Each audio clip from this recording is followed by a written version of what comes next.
हम उलमा को फजूल समझते हैं। ये अकाबिर हमारे लिए आंखों का ताज होना चाहिए था। ये मसाजिद और मदारिस के लोग हमारे लिए आंखों का सरचश्मा होना चाहिए था। लेकिन मेरी सूरत हाल है, हर टोपी कुर्ते वाले को हम देख करके ये तसव्वुर करते हैं कि दुनिया में गए गुजरे लोग यही हैं। अल्हम्दुलिल्लाह व कफ़ा व सलामुन अला इबादिहिल्लज़ीना इस्तफ़ा व उसल्ली व उसल्लिमु अला नबीनल मुस्तफ़ा व अला आलिहि व सहबिहि नुजूमिल हुदा व क़ादतित तुक़ा। अल्लाहुम्मा अग़फ़िर लना वरहमना व मशाइख़ना व असातिज़तना। अल्लाहुम्मा मत्तिअना बिअस्माइना व अबसारिना व क़ुव्वतिना वजअल थअरना अला मन ज़लमना वंसुरना अला मन आदाना। अल्लाहुम्मा ला तजअलिद दुनिया अकबर हम्मिना वला मबलग इल्मिना वला इलन नारि मसीरना। अल्लाहुम्मा जअलिल जन्नत दारना व क़रारना व नशहदु अन ला इलाहा इल्लल्लाहु वहदहु ला शरीका लह व नशहदु अन्न सय्यदना व हबीबना व सनदना व शफीअना व इमामना व मौलाना मुहम्मदन अब्दुहु व रसूलुहु सल्लल्लाहु तआला अलैहि व अला आलिहि व सहबिहि व बारक व सल्लम तस्लीमन कसीरन कसीरा। अम्मा बाद फ़अऊज़ु बिल्लाहि मिनश शैतानिर रजीम। बिस्मिल्लाहिर रहमानिर रहीम। इन्नका बिलवादिल मुक़द्दसि तुवा व अना अख्तरतुका फस्तमि' लिमा यूहा इन्ननी अनल्लाह। सदक़ल्लाहु मौलानल अज़ीम।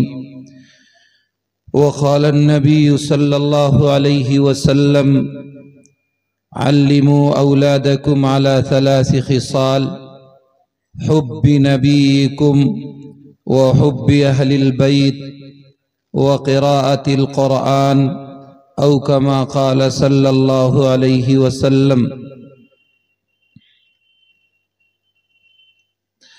दरूद शरीफ पढ़ लें।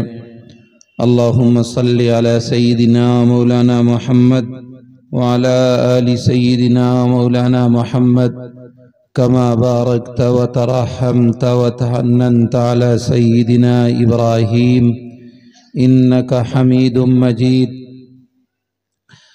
काबिल क़द्र उलमाए किराम,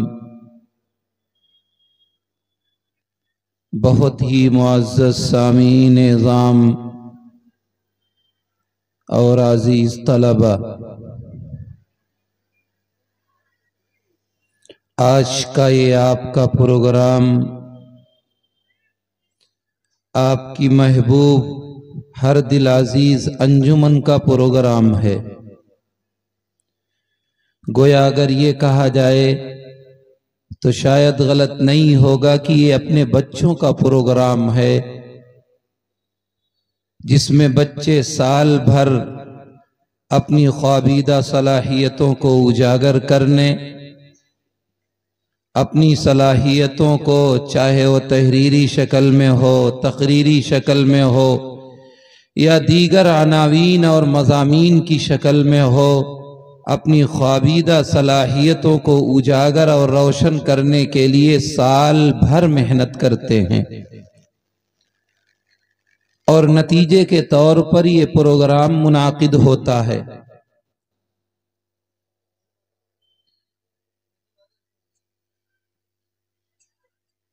अंजुमनों का ये क़याम अकाबिर की एक अहम और बुनियादी पेशकश रही है। सबसे पहले दारुल उलूम देवबंद में सूबे बिहार, झारखंड, उड़ीसा के तलबा की तकरीरी तहरीरी सलाहियतों को उजागर करने के लिए 1928 में एक अंजुमन कायम की गई जिसे पहले दूसरा नाम था, बाद में सज्जाद लाइब्रेरी के नाम से मशहूर हुआ। दूसरी वो अंजुमन जो सबसे ज्यादा मुतहर्रिक है, दारुल उलूम देवबंद में इस वक्त मदनी दारुल मुताले के नाम से जानी जाती है। इन्हीं बातों के लिए शेखुल इस्लाम हम सब के मुक्तदा शेखुल अरब वल आजम मौलाना हुसैन अहमद मदनी नव्वर अल्लाहु मरकदहू ने जिसकी बुनियाद डाली थी, फिर तो हर सूबा, हर जिला, हर इलाके की अलग अलग दारुल देवबंद में बुनियादें अंजुमन की पड़ी और उसके तहत बहुत बड़ा काम अपनी माफी ज़मीर की अदायगी का, लोगों के सामने अपनी बात पेश करने का सलीका और हुनरमंदी उन्हीं अंजुमनों से मिलती है। अंजुमनों की तारीख तो बड़ी लंबी है, लेकिन आपका ये प्रोग्राम दोपहर से चल रहा है और बहुत कामयाब प्रोग्राम बताने के लिहाज से मैं तो बहुत शरीक नहीं हुआ, लेकिन तलबा की कार्रवाई सुन करके उनके तैयार करदा इस पूरे खाके को देख करके महसूस होता है कि ये अंजुमन यकीनन बहुत फ़आल अंजुमन है। गोया यहाँ मदरसे की तालीम के साथ साथ बच्चों को हुनरमंद बनाने और इंसान बनाने का सलीका भी सिखाया जाता है और मदारिस की बुनियाद ही इसीलिए रखी गई है। एक दिन एक स्कूल में एक टीचर साहब आए, उन्होंने अपनी जेब से पर्चा निकाला और छोटे छोटे मासूम बच्चों के सामने बैठ करके कहने लगे, मेरे अजीजों, ये दुनिया का नक्शा लाया हूं मैं, इसे देख लो, तुम्हें बनाना है। बड़ा अजीब मसला था। LKG UKG के वो फर्स्ट के बच्चे जिन्हें शऊर बात करने का नहीं, जिन्हें अपने घर का रास्ता याद नहीं, वो दुनिया का नक्शा और दुनिया का मैप कैसे बनाएंगे। उस्ताद वजीद है कि तुम्हें दुनिया का नक्शा बनाना है, तलबा वजीद हैं कि सर हमें नहीं आता है, हम कैसे बनाएंगे, हम बहरोबर से वाकिफ नहीं, हम एशिया यूरोप से वाकिफ नहीं, हम समुंदरों से वाकिफ नहीं, हम दरियाओं से वाकिफ नहीं, हम पहाड़ों से वाकिफ नहीं, हम अमेरिका और यूरोप से वाकिफ नहीं, हम दुनिया का नक्शा कैसे बनाएंगे। उस्ताद ये सुनने के लिए तैयार नहीं कि तुम्हें नहीं बनाना है। इन्हीं दौरान उस्ताद ने वो नक्शे का कागज फाड़ा, उसे दरसगाह में डाला और दरसगाह से उस्ताद जी खुद ब खुद निकल गए और जाते जाते ये कह गए कि मुझे थोड़ी देर में दुनिया का नक्शा चाहिए। बच्चे बड़े परेशान कि इसने अजीब सवाल कर लिया है। कुछ झोंझल भी हुए, कुछ को गुस्सा भी आया। एक बच्चे ने उन कागजात को पकड़ा, समेटा, मसला और दरसगाह में बिखेर दिया। दूसरा बच्चा जो जरा और शऊर वाला था, उसने तमाम कागजात समेटे और यूं मसला और ऊपर की जानिब उछाला कि मुझसे नहीं बनता। अब जब कागजात ऊपर की जानिब उछाले गए तो कुछ उल्टे गिरे, कुछ सीधे गिरे। जो कागजात उल्टे गिरे उनमें किसी में सर बना नजर आया, किसी में आंख बनी नजर आई, किसी में कान बना नजर आया, किसी में जिस्म के दूसरे आज़ा बने नजर आए। गोया ऐसा महसूस होता है कि उस दुनिया के नक्शे के पीछे किसी इंसान की तस्वीर बनी हुई थी।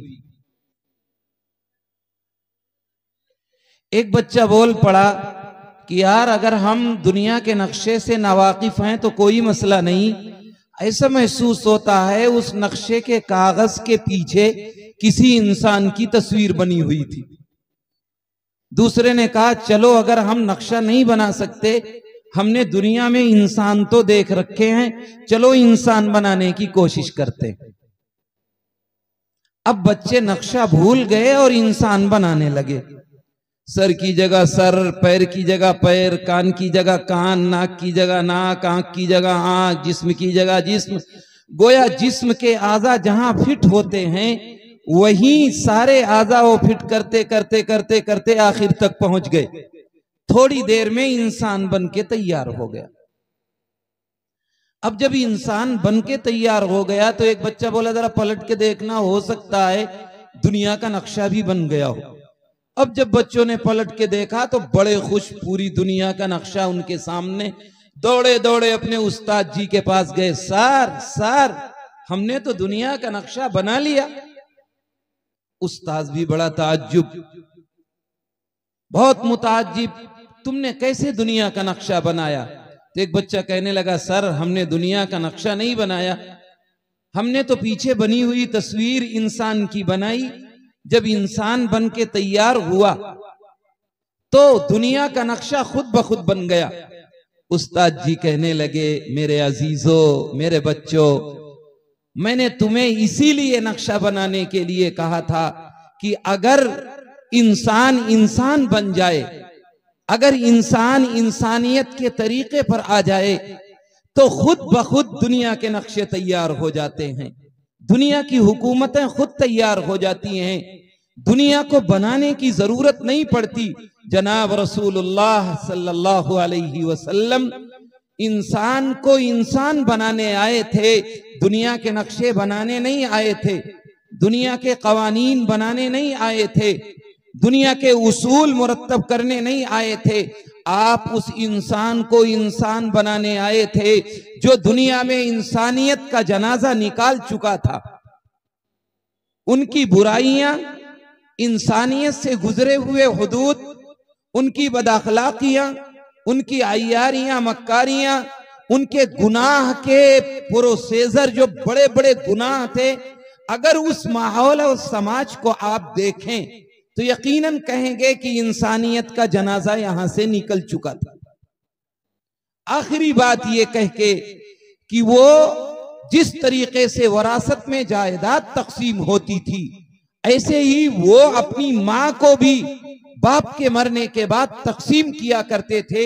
ये इंसानियत के गए गुजरे होने की दलील थी। आप सल्लल्लाहु अलैहि वसल्लम तशरीफ लाए और उन्होंने दुनिया का नक्शा बदल दिया, उस इंसान को इंसान बना के खड़ा कर दिया। मेरे अजीजों, ये मदारिस, ये मकातीब, ये छोटे छोटे कुरान पाक की दरसगाहें, ये छोटे छोटे इल्म दीन के हासिल करने के मराकिज, ये इंसान को इंसान बनाने के लिए कायम किए जाते हैं। वो तालीमात, वो इंसान बनाने के नुस्खे, वो इंसानियत के तौर तरीके जो नबी करीम अलैहिस्सलातु वस्सलाम लेकर के आए थे, जो नबी करीम अलैहिस्सलातु वस्सलाम बतला करके गए हैं, इन नौनिहालों को, इन आने वाली नस्लों को, जिन पर कौम की रीढ़ की हड्डी की हैसियत रखती है और कौम की बुनियाद है, अगर ये नई नस्लें दुरुस्त हो गई तो अगली नस्ल कामयाबी पर दलील होती है, हमारा फ्यूचर कामयाब होता नजर आता है। लेकिन अगर ये नस्लें बिगड़ जाएं, आने वाली नस्लों में तबाही और बर्बादी आ जाए, इंसानियत से गए गुजरे हो जाएं, तो फिर अगली नस्ल अल्लाह हाफिज है, उसके अलावा कोई बचा नहीं सकता। तो ये मदारिस या दारुल उलूम और दीगर तरीके पर चलने वाले तमाम मदारिस, अगर आपसे पूछा जाए, आपसे ये सवाल किया जाए कि इन मदारिस की बुनियाद क्यों रखी गई, तो यकीनन आपके पास बड़े इल्मी जवाब होंगे। आपके पास सैकड़ों ऐसे जवाब होंगे जो सबको चुप कर देंगे। कोई कहेगा कि अहादीस की खिदमत पर बुनियाद रखी गई, कोई कहेगा कुरान और सुन्नत की तालीम और तबलीग के लिए रखी गई, कोई कहेगा किसी और मकसद के लिए रखी गई, लेकिन ये तमाम मकासिद अपनी जगह हैं। लेकिन अकाबिर ने, हजरत नानातवी अलैहिर्रहमा ने, या हमारे अकाबिर और उनके रुफकाए एज़ाम ने, हजरत मौलाना रशीद अहमद गंगोही रहमतुल्लाह अलैह ने इन मदारिस की बुनियाद जो रखी थी, दारुल उलूम देवबंद की जो बुनियाद रखी गई, वो हमीयत इस्लाम और हिफाजत दीन के लिए रखी थी। क्योंकि वो जमाना वो था जब मुगलिया सल्तनत का सूरज डूब रहा था, हालात नागुफ्ता बे हो रहे थे, एक नई तहजीब, नया कल्चर, नई सकाफत वजूद में आ रही थी, हालात दुरुस्त हो रहे थे, दीगर पुरानी तहजीब पसमानदा हो रही थी, दब रही थी, और दुनिया में उसको मिटाने के लिए चलन और जतन किए जा रहे थे। लेकिन हमारे अकाबिर ने उस वक्त खड़े होकर के, जब अंग्रेजों के हालात इस दुनिया में कंट्रोल की सी हो गए थे, ताकतवर हो गए थे, गालिब हो गए थे, बड़े बड़े पादरी, बड़े बड़े ईसाई, बड़े बड़े उस जमाने के ईसाई मुबल्लिग इस हिंदुस्तान में आए हुए थे, और इन नौनिहालों को, जिनको हमारे पुरखों ने, हमारे अकाबिर ने, हमारे आबा व अजदाद ने जवान किया था खिला पिला के, उन्हें अपना मुस्तकबिल डूबता हुआ नजर आया। उन्हें नजर आया कि अगर यही कैफियत रही तो मेरी अगली नस्ल दहरिया हो जाएगी, या ईसाई बन जाएगी, या यहूदी बन जाएगी, और उस नक्शे कदम पर चल पड़ेगी। तो अकाबिर को यह बर्दाश्त नहीं हुआ, उन्होंने दीगर तरीका अपनाया। उन्होंने फ्री में तालीम के बंदोबस्त किए, उन्होंने वजीफे जारी किए, उन्होंने इलाज की तदबीरें अपनाई। तो हमारे अकाबिर ने खड़े होकर के इन मदारिस की बुनियाद डाली और ये कहा कि अगर ये फ्री में तालीम देते हैं तो हम भी देंगे, अगर ये फ्री में पढ़ाते हैं तो हम भी पढ़ाएंगे, अगर ये फ्री में रिहाइश देते हैं तो हम भी देंगे, अगर ये हॉस्टल फ्री में देते हैं तो हम भी देंगे, हम उसके ऊपर इलाज भी कराएंगे, कपड़े भी देंगे, गरीबों के हर जतन और असबाब करेंगे, कौम से एक एक टका और एक एक रुपए मांग करके अपनी नस्लों की दीन की हम हिफाजत करेंगे। इस वजूद पर मदारिस की बुनियाद डाली गई थी। हमीयत इस्लाम उनके अंदर गैरत इतनी थी कि वो अपने दीन की हिफाजत के लिए खड़े हुए। और आपने देखा जिस हुकूमत में हमारा सूरज उसका नहीं डूबा करता था, हमारे अकाबिर और निहत्तों ने खड़े होकर के उसके साथ वो पंजा आजमाई की कि उन्हें इस मुल्क को छोड़ करके जाना पड़ा। और अकाबिर के इस रवैये की वजह से आज पूरे हिंदुस्तान में मदारिस और मकातिब का जाल बिछा हुआ है। उसकी एक अहम कड़ी वो है जहां आज हम बैठ करके कुछ दीन की बातें सुन रहे हैं और कर रहे हैं। अगर ये मदरसा ना होता, अगर इस मदरसे का वजूद ना होता तो इतने उलमा, इतने हुफ्फाज, इतने कुर्रा, इतनी दीन की बातें शायद हमारे लिए मुश्किल होती। हम इनको फजूल समझते हैं, हम उलमा को फजूल समझते हैं। ये अकाबिर हमारे लिए आंखों का ताज होना चाहिए था। ये मसाजिद और मदारिस के लोग हमारे लिए आंखों का सरचश्मा होना चाहिए था। लेकिन मेरी सूरत हाल है, हर टोपी कुर्ते वाले को हम देख करके ये तसव्वुर करते हैं कि दुनिया में गए गुजरे लोग यही हैं। मस्जिद का इमाम है तो मस्जिद का मामूली नमाजी भी सबसे पहले अगर एतराज करेगा तो मेरे मुक्तदा और इमाम पर करता है। वो ऐसा समझता है कि सबसे ज्यादा ज़रख़रीद गुलाम जो है इमाम है या मुअज्जिन है या मदरसे के लोग हैं। अगर हमने 10 रुपए दे दिए तो हम समझते हैं कि मैंने मौलमा को खरीद लिया। ये हमसे आपसे बेहतर कारोबार कर सकते थे, दुकानें चला सकते थे, दुनिया में तरक्की कर सकते थे, इन्हें हर हुनर आता है। लेकिन इन्होंने आपकी नस्लों के लिए उस हुनर को दुनियावी छोड़ करके दीनी हुनर को अपनाया। अल्लाह का नबी फरमाता है, हामिलुल कुरान हामिलु रायतल इस्लाम, कि ऐ लोगों, ये कुरान वाले, ये उलमा, ये हुफ्फाज, ये कुर्रा, ये इस्लाम के झंडे को बुलंद करने वाले हैं, ये इस्लाम के झंडे को उठाने वाले हैं। फमन अकरमहु अकरम अल्लाह, जिसने इन उलमा का एहतराम किया, इन कुर्रा का एहतराम किया, इन आमिल कुरान और हामिल कुरान का एहतराम और एजाज और इकराम किया, उसने गोया अल्लाह का एजाज और इकराम किया। वमन अहानहु फअलैहि लानतुल्लाह, जिसने इन उलमा की तौहीन की, इन मदारिस की तौहीन की, इस दीनी मराकिस की तौहीन की, अइम्मा और मुअज्जिनीन की तौहीन की, उसने अल्लाह कहता, अल्लाह का रसूल कहता फअलैहि लानतुल्लाह, उस पर अल्लाह की लानत हो, अल्लाह का गजब हो, अल्लाह की फटकार हो। तो ये मदारिस हम सब के लिए यकीनन मावा और मलजा की हैसियत रखते हैं। या और इस जमाने में जहां हम पहुंचे हुए हैं, अब एक तीसरी तहजीब जन्म ले रही है, जो मेरे बच्चों को दहरिया बनाने, जो मेरे बच्चों के दीन से दूर करने की प्लानिंग के तहत, साजिश के तहत उन्हें इस्लाम से दूर करने की प्लानिंग की जा रही है। और मेरी नस्लें और मेरे मुसलमान भाई उसकी तरफ तवज्जो देने के लिए तैयार नहीं है। हर आदमी चाहता है मेरा बच्चा पढ़े, चाहे वो इस्लाम से दूर हो जाए, चाहे वो शरीयत से दूर हो जाए, चाहे वो दुनिया का कुछ भी दीन का काम न जानता हो, लेकिन उसे ये जानना चाहिए कि मैं बहुत बड़ा इंजीनियर बन जाऊं, मैं बहुत बड़ा डॉक्टर बन जाऊं। यकीनन आप अपनी औलाद को बनाइए, कोई मना नहीं करता, लेकिन मेरे अजीजों जरा दिल पे हाथ रखो, उन अकाबिर ने, उन पुरखों ने कितनी मेहनत करके इन टोपी कुर्तों की हिफाजत की थी, कितने सलीके से उनमें दीन कायम किया था। आज दुनिया में पढ़ाए जाने वाले निसाब कोर्सेस अगर आप सर्वे करेंगे तो 36 हैं।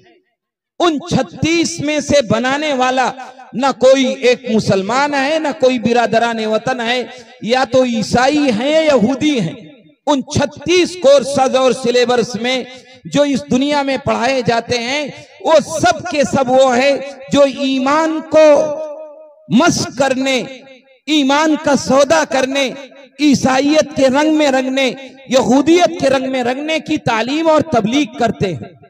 मैं मिसाल न समझाऊं, आप पहले दिन इंग्लिश मीडियम में स्कूल में बच्चा जाता है तो सबसे पहले उसे कैंडल का सबक पढ़ाया जाता, मोमबत्ती का सबक।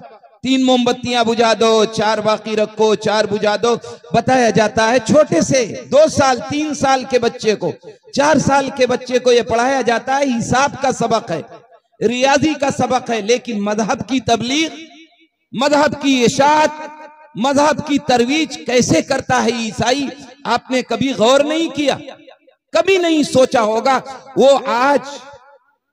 आज बच्चा कैंडल का सबक पढ़ के घर आएगा तो सबसे पहले अपनी माँ से पूछेगा, अम्मी मेरा बर्थडे कब है, आपका बर्थडे कब है, अब्बू का बर्थडे कब है। गोया आज बच्चा हिसाब का सबक पढ़ के आया, और आज ही बच्चा एक ईसाइयत की तबलीग का सबक भी पढ़ के आया। आज हर मुसलमान घर में जो अपने को मॉडर्न समझता है, जो अपने को तरक्की याफ्ता समझता है, जिसे 2 रुपए मिल गए हैं, वो सबसे ज्यादा ईसाइयत का फॉलोअर है, सबसे ज्यादा ईसाइयत की तबलीग और तालीम का दिलदादा है। वो नहीं सोचता इन नस्लों की हिफाजत अगर दीन की नहीं हुई, इनकी हिफाजत नहीं की गई, तो मेरी नस्लें क्या आगे जाकर के बनेगी। ये मदारिस बहुत मखसूस हैं, इनमें आने वालों की तादाद 2-3% है। उलमा और हुफ्फाज जो बन के तैयार होते हैं, अगर परसेंटेज निकालोगे तो 1 और 1.5 निकलेगा। जिस कौम में 99% जोहला होंगे, पढ़े लिखे नहीं होंगे, दीन की तालीम नहीं होगी, 1% से कहीं किसी कौम को कामयाबी मिली है? मेरे अजीजों, फिर भी ये आपके लिए मदारिस और मकातिब, अइम्मा, हुफ्फाज, उलमा, मुफ्तियान, कुर्रा, ये आपके लिए मुहैया करते हैं और आपके लिए जतन करते हैं। इमाम को नमाज पढ़ाने का और मुअज्जिन को अजान देने का, मुफ्ती को फतवा बनाने का, ये मदारिस फैक्ट्रियां हैं जो तैयार करती हैं। इन मदारिस को आप बज़ाहिर देखेंगे तो कुछ नजर नहीं आता, ऐसा महसूस होता है बिल्कुल सुकूत है, खामोशी है। लेकिन आप नहीं जानते इसके नीचे, इस तह में कितने तूफान छुपे हुए हैं, कितने इंसानियत के लिए काम करने वाले वो मुक्तदा छुपे हुए हैं जो कल जाहिर होते हैं। दुनिया में इस्लाम के खिलाफ कहीं बगावत हो, कहीं आलम बगावत बुलंद किया जाए, इस्लाम के खिलाफ कोई बेकुनी करने के लिए खड़ा हो, शरीयत इस्लामिया में कोई दरार डालने की कोशिश करे, कोई हकीकत इस्लाम अहले सुन्नत वल जमात के खिलाफ खड़ा होकर के दीन में दीगर नई बातें निकाले, ख्वाह हो कोई भी गुमराह फिरका हो, चाहे बरेलवियत हो, चाहे गैर मुकल्लिदियत हो, या दुनिया का और पनपने वाला कोई भी फितना हो, आप इन्हीं मदारिस से देखेंगे ऐसे जियाले खड़े होते हैं कि महसूस होता है कोई तूफान नहीं है, लेकिन इसी दरिया से उठती है वो मौजे तुंद जौला भी, इसी दरिया से उठती है वो मौजे तुंद जौला भी, निहंगों के नशे मन जिससे होते हैं तहोबाला। यही मदारिस थे जिन्होंने अंग्रेज को भगा दिया, यही मदारिस है अगर इनकी हिफाजत की गई, इन नौनिहालों की हिफाजत की गई तो कल ये खड़े होंगे तो यकीनन ये दुनिया में कोई भी तूफान आए उसके लिए बरसार पैसरे पैकार रहने के लिए तैयार रहते हैं। लेकिन हमने इनकी कदर नहीं की, हमने इन्हें नहीं सोचा कि ये हमारे लिए आंखों का नूर है, दिल का सुरूर है। अब वो जमाना नहीं है, अब तरक्की का जमाना है। अब नबी करीम अलैहिस्सलातु वस्सलाम को मौलाए कुल सुबुलुर रसूल मानने का दौर नहीं है, ये तरक्की का दौर है। अब नित नए फितने खड़े हो रहे हैं, इन मदारिस को जरूरत है इन नौजवानों को आगे बढ़ाने की और इन अंजुमनों के अंदर और भी इस्तेहकाम लाने की कि ये बड़े होकर के दुनिया में आए तो ऐसा महसूस हो कि दुनिया में यही सब कुछ है। आप ये तसव्वुर ना करें कि अकाबिर चले गए तो अब पैदा नहीं होंगे। अभी माओ की कोखें बांझ नहीं हुई हैं, अभी हमारी माओ की कोखें गड़बड़ नहीं हैं, अब भी जुनैद बगदादी पैदा हो सकते हैं, अब भी हुसैन अहमद मदनी पैदा हो सकते हैं, अब भी शेखुल इस्लाम जैसी हमीयत और गैरत वाला पैदा हो सकता है, अब भी कासिम नानातवी इन्हीं में पैदा होंगे, अब भी अकाबिर औलिया अल्लाह इन्हीं में पैदा होंगे। लेकिन आपको जरूरत है कि इनके हौसले बढ़ाएं और इन्हें सही तरीके से परवरिश करने, इनकी तालीम दिलाने का इंतजाम करें। हमने एक रिवायत पढ़ी थी, हमारा टाइम खत्म हो रहा है। नबी करीम अलैहिस्सलातु वस्सलाम ने फरमाया, अल्लिमू औलादकुम अला सलासी खिसाल, ए लोगों अपनी औलाद को 3 बातों की आदत डालो। नबी करीम अलैहिस्सलातु वस्सलाम ने तरबियत के अनोखे अंदाज अपनाए हैं। आपने फरमाया, लोगों अपनी औलाद को 3 बातों की आदत डालने की कोशिश करो। नंबर 1, हुब्बी नबीकुम सल्लल्लाहु अलैहि वसल्लम, आपका वो नौनिहाल जो अभी माँ के कोख में पैदा हुआ है, अभी थोड़ा सा नशनुमा वाला हो रहा है, बड़ा हो रहा है, अब जरूरत इस बात की थी कि आप उसकी तरबियत ऐसी करें कि उसके दिल में इस्लाम रच और बस जाए, इस्लाम उसके दिल में घर कर जाए। वो जब जरा सा शऊर को पहुंचे तो किसी क्रिकेटर, किसी एक्टर से नहीं, अगर सबसे ज्यादा मुतासिर हो तो नबी करीम अलैहिस्सलातु वस्सलाम की जात से हो, नबी करीम अलैहिस्सलातु वस्सलाम के लाई हुई तालीमात से हो। बड़ा हो तो उसके रंग और रूप में इस्लाम जाहिर हो। ऐसा ना हो कि आप अपनी औलाद की तरबियत ऐसा करके जाएं कि दुनिया से जाए तो एक जमाना वो आ जाए कि उसे इस्लाम और कलमे का पता ना हो, वो दुनिया में जाते हुए वसीयत करके जाए कि मुझे दूसरे मजहब के मुताबिक जलाना। 1967-68 का जमाना है। आप जानते हैं, एक अपने इसी मुल्क में हिदायतुल्लाह साहब गुजरे हैं, चीफ जस्टिस रहे, बड़े हुए, नायब सदर जमहूरिया बने, कायम मकाम सदर जमहूरिया बने, गोया दुनिया के और खास तौर पर मेरे मुल्क के जो मुअज़्ज़ज़ ओहदे थे उन मुअज़्ज़ज़ ओहदों पर वो फाइज हुए। लेकिन उनकी तालीम ईसाई मशीनरी स्कूलों में हुई थी, उनकी तालीम इन मकातिब में नहीं हुई थी। उनकी बचपन की तरबियत हुब्बी नबीकुम वाले, अखलाक वाले, तौर तरीके वाले, उस तदबीर वाले, उसके मुताबिक नहीं हुई थी।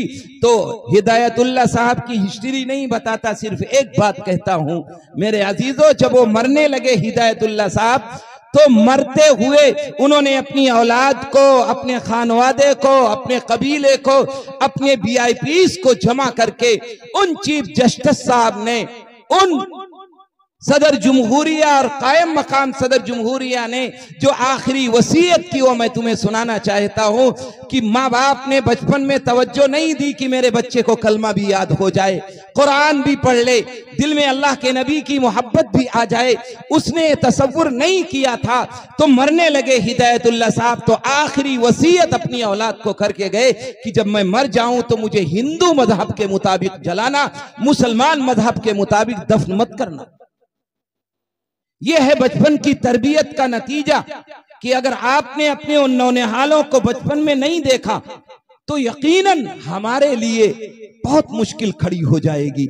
इसलिए हमको जरूरत है कि हम अपने हालात देखें। हुब्बी नबीकुम, अपने इन नौनिहालों के दिलों में नबी करीम अलैहिस्सलातु वस्सलाम की मोहब्बत का बीज डालना शुरू करो।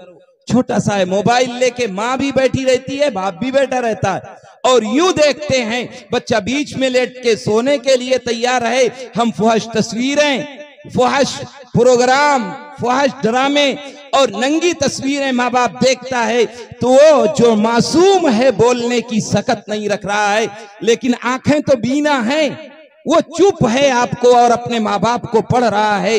क्या तुम उसे यहूदी बना रहे हो, ईसाई बना रहे हो, या इस्लाम की बुनियाद की तालीमात उसे दे रहे हो?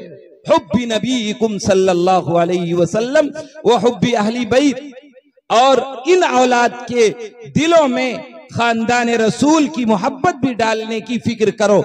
और वक़राअतिल कुरान, इन नौनिहालों को कुरान पढ़ाओ, कुरान से जोड़ो, कुरान के साथ साथ उन्हें इस्लामी तरबियत दो। उन्हें जब बड़े हों तो दुनिया के किसी भी शोबे में, किसी भी महकमे में, किसी भी कंपनी में, किसी भी मुल्क में चले जाएं तो वो नुमाया हो कि ये इस्लाम का मानने वाला है, इस्लाम का फॉलोअर है, कुरान का शहदाई है। माँ बाप की तरबियत दूर से अनोखे तरीके पर नजर आए, तब आपके लिए औलाद का पालना दुरुस्त है, वरना हम आप सब अल्लाह के यहाँ मुजरिम होंगे। कुल्लुकुम राइन व कुल्लुकुम मसऊलुन अन राइयती, हम में से हर एक निगरान है और हर एक के बारे में पूछ होगी, आपने सही तरबियत की है या नहीं की है। इसलिए आपको चाहिए कि अल्लाह के नबी के इस इरशाद को अपनी औलाद को ढालने की फिक्र करें। मैंने आयतें पढ़ी हैं, इन्नका बिलवादिल मुक़द्दसी तुवा व अना अख्तरतुका फस्तमि' लिमा यूहा। मेरे अजीजों, आयत तो हजरत मूसा अला नबीना अलैहिस्सलातु वस्सलाम के लिए नाजिल हुई थी, उनके वाक़े को बयान करती है कि अब आप वादी मुक़द्दस में हैं। मैं अपने अकाबिर से माजरत के साथ कहता हूं, अगर वो आयत वहां फिट आती है तो मैं अपने अजीज तलबा से इस वक्त मुखातब हूं। मैं कहता हूं कि अल्लाह ने इन्नका बिलवादिल मुक़द्दसी तुवा, आप इस मदरसे में हैं तो वादी मुक़द्दस में हैं, आप इस वादी मुक़द्दस में हैं, अल्लाह की जानिब से आपका इंतखाब हुआ है। हर फूल गले की जीनत नहीं बनता, कितने फूल मुरझा जाते हैं, उन्हें कोई पूछता नहीं। अल्लाह कहता है वा अना अख्तरतुका, मैंने तुम्हारा इंतखाब किया है, मैंने तुम्हें चुना है, तुम वो फूल हो गुलशन के, इस गुलशन हयात के जिसका इंतखाब अल्लाह करता है और आपको इस वादी मुक़द्दस में पहुंचाता है। अब मकसद क्या है? वा अना अख्तरतुका फस्तमि' लिमा यूहा, उस्ताद जो तुम्हें सुनाए उन्हें गौर से सुनो, जो सबक पढ़ाया जाए उसे दिल की गहराइयों से पकड़ो और थामो और उसे अपनाने की कोशिश करो। आप इन असातिज़ा की मिले हुए असबाब को भूलने की कोशिश मत करो। ये तो अल्लाह की तरफ से बहुत बड़ी नेमत है मेरे और आपके लिए कि अल्लाह ने ये मौका दिया है, वरना हमारे अकाबिर औलिया अल्लाह ने इल्म के लिए कितनी मशक्कतें उठाई हैं। इसलिए वादी मुक़द्दस में हो तो नंबर एक मेहनत करो, जिद्दोजहद करो और जिस इल्म में लगे हो उसमें महारत हासिल करो। नंबर दो, अपने असातिज़ा का एहतराम करो। ये कैसे भी हो लेकिन मंजिल मकसूद तक पहुंचाने में हर किरदार तुम्हारे लिए अदा करेंगे। अगर ये कमजोर भी तुम्हें नजर आते हैं, अगर इनकी मिसाल तुम कमजोरी की लेते हो तो ऐसे ये जैसे टूटी हुई बस है, उस पर आप सवार हैं, मंजिले मकसूद पर वही पहुंचाएगी और कोई नहीं पहुंचा सकता। अगर उसमें सुराख करोगे, उसके इंजन को खराब करोगे, उसकी बॉडी को खराब करने की कोशिश करोगे तो वो बस का कुछ नहीं बिगड़ेगा, लेकिन आप मंजिले मकसूद तक नहीं पहुंच सकते हैं। ऐसे ही मिसाल इन असातिज़ा की है। आप मेहनत करें, महारत हासिल करें, असातिज़ा का एहतराम करें। जब तक मेहनत नहीं करेंगे बिक़द्रिल कद्दी तुक्तसबुल मआली मन तलबल उला सहिरल लयाली, कि अगर कुछ बनना है तो इस जिंदगी को करामत बनाइए। एक बहुत बड़े बुजुर्ग मुहद्दिस गुजरे हैं, बकीउद्दीन इब्ने मुखल्लद रहमतुल्लाह अलैह उंदुलुसी। उनका छोटा सा किस्सा है कि उन्होंने उंदुलुस में रहते हुए बकीउद्दीन रहमतुल्लाह अलैह को शौक पैदा हुआ इल्म हासिल करने का। बहुत लंबी मुद्दत उनके इल्म के हुसूल की है। उनको मालूम हुआ हजरत इमाम अहमद इब्ने हंबल रहमतुल्लाह अलैह जो अपने मुल्क में मौजूद हैं और इमाम अहमद इब्ने हंबल रहमतुल्लाह अलैह से इल्म हासिल किया जाए। वो चले दरियाई सफर में, बड़ा लंबा सफर है दरियाई, जिसमें मौजें उठती तो परेशानी का आलम होता, कै होती और रास्ते से कश्ती भटक चुकी थी। कितने दिन दरिया में टहलते रहे, फिर एक साहिली किनारे पर जब पहुंचे वो तो अजीब मंजर देखा। पूछा, भाई बगदाद कितनी दूर है? तो कहने लगे बगदाद यहां से 800 या 900 मील है। कहने लगे इल्म के हुसूल के लिए उस शख्स ने 900 मील का पैदल सफर किया, दरियाई सफर उसके अलावा है। जब बगदाद के करीब पहुंचे तो कहते हैं इतना थक चुका था बकीउद्दीन इब्ने मुखल्लद रहमतुल्लाह अलैह, कहते हैं इतना मैं थक चुका था, इतना थक चुका था कि ऐसे हुआ जैसे मैं गिर गया। और 4 घंटा 5 घंटा सोने के बाद जब नींद खुली तो मैं जब बगदाद में दाखिल हुआ तो मैंने एक शख्स से पूछा कि हाँ भाई इमाम अहमद इब्ने हंबल कहाँ रहते हैं? तो उन्होंने कहा कि नाम मत लेना इमाम अहमद इब्ने हंबल का, वरना जेल में चले जाओगे। खलीफे वक्त से कुछ नाराजगी हुई है, उसने उन्हें उनके घर में नजरबंद कर दिया है। अब नजरबंद कर देने के बाद अब उनसे पढ़ने की इजाजत नहीं है। कहते हैं मैं बड़ा मायूस हुआ लेकिन हिम्मत नहीं हारा। मैं जामे मस्जिद पहुंचा तो सुना कि यहाँ यहया इब्ने माइन जो इमामुल जर्ह व तादील हैं, उलमा जानते हैं कि रावियों और सनदों पे जो लोग बहस करते हैं कि रावी कैसे है, उसे इमामुल जर्ह व तादील कहते हैं। कहते हैं मुझे मालूम हुआ यहया इब्ने माइन जामे मस्जिद में पढ़ाते हैं तो मैं चल पड़ा।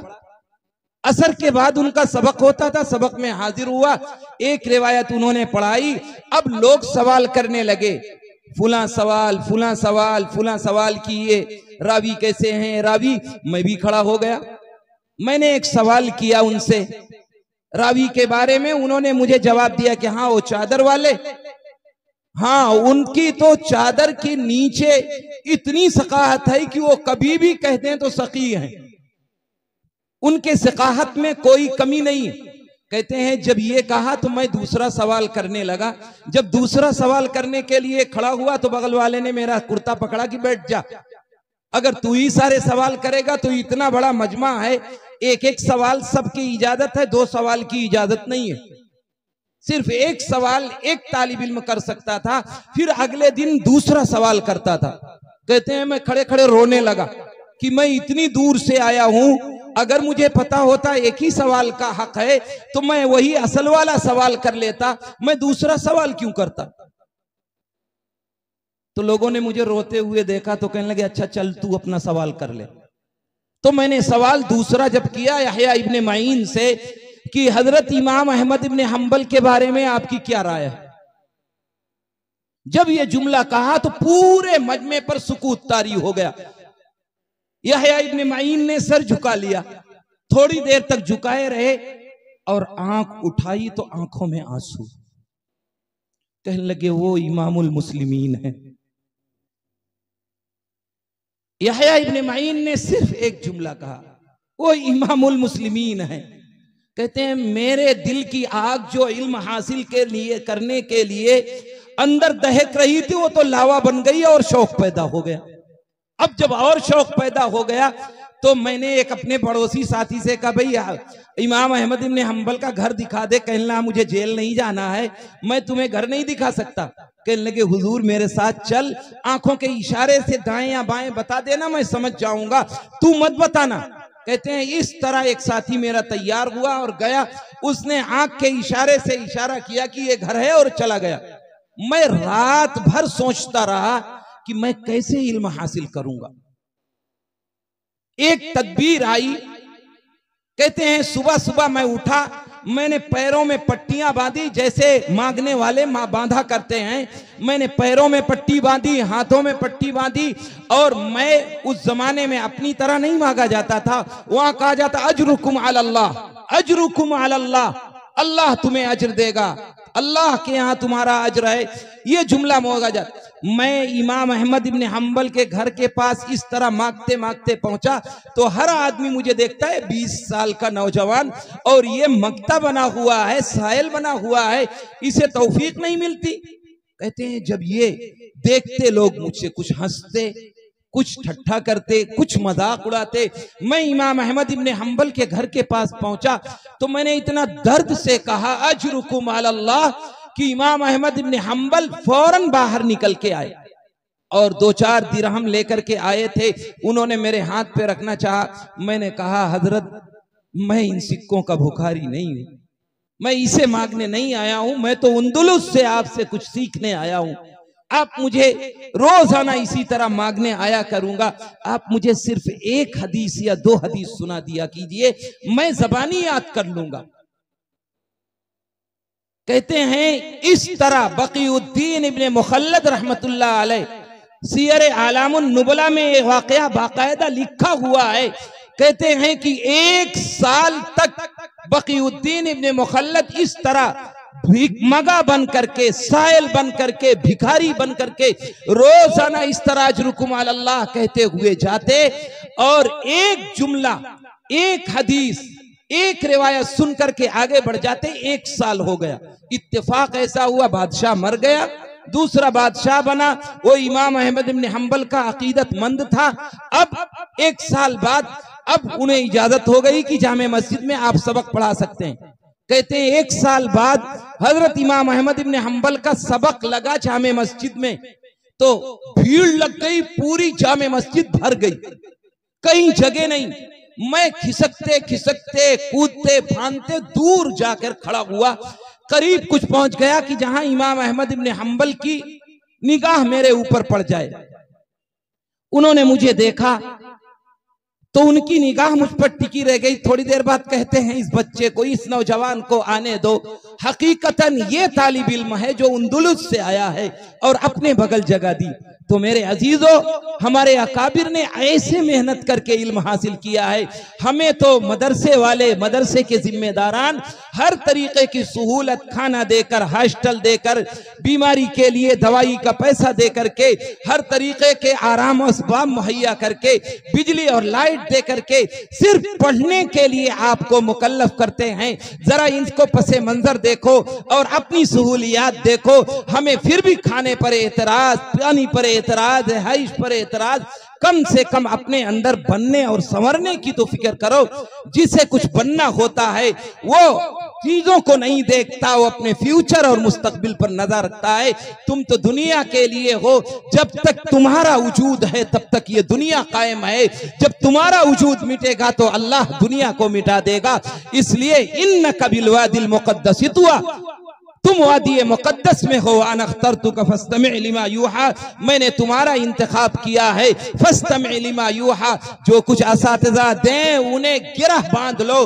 अगर तुम असातिज़ा के एहतराम के साथ मेहनत से इल्म हासिल करते रहे, एक दिन वो आएगा कि दुनिया में तुम्हारा शोहरा होगा, लोग इज्जत की निगाहों से देखेंगे, अल्लाह तुम्हारे फैज़ को आम करेगा और दुनिया में तरक्की तुम्हारा मुकद्दर बनेगी।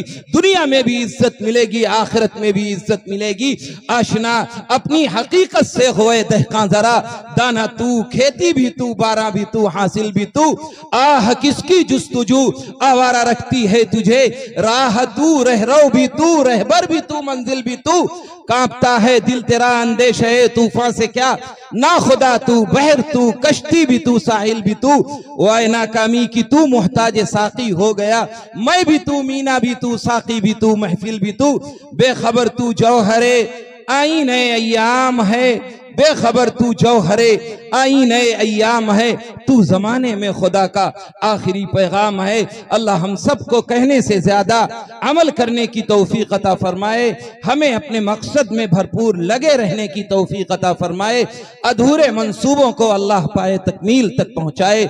आमीन व आखिर दावाना अनिल हम्दुलिल्लाहि रब्बिल आलमीन।